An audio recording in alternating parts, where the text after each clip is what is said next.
சுவாமிகள் ரூப கோஸ்வாமி அப்படிங்கிறவர் வந்து 64 விஷயம் சொல்லியிருக்காரு. அதுல 5 தான் திருப்பி சொல்லியிருக்காரு.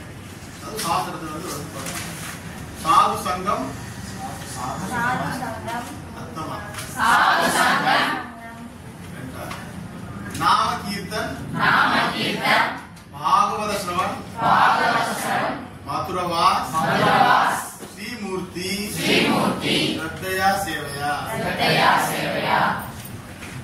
இது ஒரு சொல்ல உங்களுக்கே புரிஞ்சுக்க என்ன வார்த்தை. முதல்ல என்ன சொன்னேன்?